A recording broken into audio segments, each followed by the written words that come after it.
السلام عليكم. رمضان كريم، وحنا مع الحملة هاشتاغ لا لغلاء الأسعار. اليوم جيت نهضر الماتش ديال البارح، ماشي غنهضر عليه ولكن غندير غير واحد المقارنة.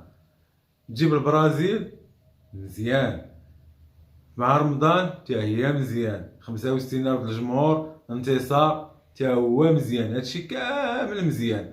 نتوما اللي تفرجتوا في الماتش في التيران، كاينين الناس يقولوا بانه البرازيل جات تلعب المغرب مقابل 700 مليون، ولكن انت اللي دخلتي للتيران ومشيتي وشجعتي ورونتيها راك خلصتي النص ديال هاد الثمن هذا. راه داك العدد ديال الجماهير اللي كان البارح راه تقريبا يخليو في الميزانيه ديال الجامعه واحد 300 ولا 400 مليون. هادي النص ديال المداخيل ديال ديك المقابله. والشيء الاخر نقل التلفازي مع الاشهارات مع السبونسوره، هي كملات فلوس المنتخب البرازيلي وفلوسنا حنا باش تخلص هذاك المنتخب، وباش جا درب عندنا هاد الخمس ايام ولا هادي هنا في المغرب. المهم ما علينا. تشكيله قال لك مهم منتخب تيصنع التاريخ تيصنع هذا. اجي نعطيكم انا المنتخب الحقيقي اللي تنتقاتلوا معاه في هاد الايامات.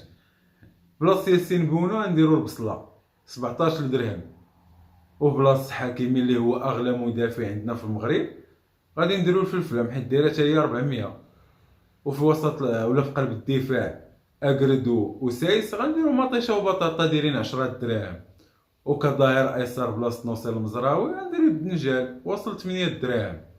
غنجيو لوسط الميدان اللي فيه امرابط اللي اللهم بارك ما يقد عليه حتى واحد، بحالو نديرو بلاصتو اللحم 100 درهم. ما كاين حتى واحد، ما كاينش اللي غادي يقدر عليه.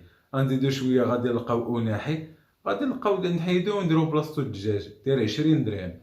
غادي نزيدو كصانع العاب، غادي نمشيو غادي نلقاو خنوس، غادي نديرو البيض ولا ب 34 اللي ما عمرنا ما كنا تنحلموا به انه يوصل لهذا الثمن هذا.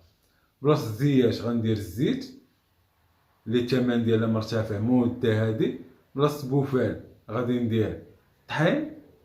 وكرأس حربة غادي ندير رئيس الحكومة عزيز أخنوش. هذا هو التشكيلة المثالية اللي تنتقاتلو معاها في هاد الوقيته هادي.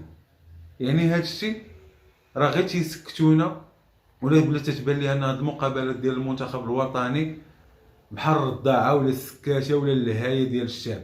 نلاهيوكم واحد شويه ونعطيوكم من شويه اخرى، ندوزو بكم هاد الموجه هادي بين ما تنساو. ما حنا عندنا شعب دغيا تينسى.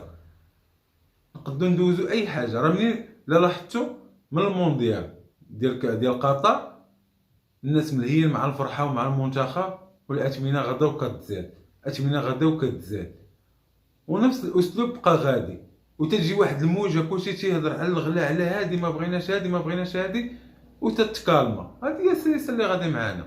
يعني تنبقاو نهضروا حتى تتبرد الدعوه وداكشي تيبقى كما هو. يعني اللهم هذا منكر والله ياخذ الحق. راه هادشي ماشي غيوصل للعظم، راه فات العظم من الهي، والصبر راه تقاضى والله يدير شي تا ولد الخير. والسلام عليكم.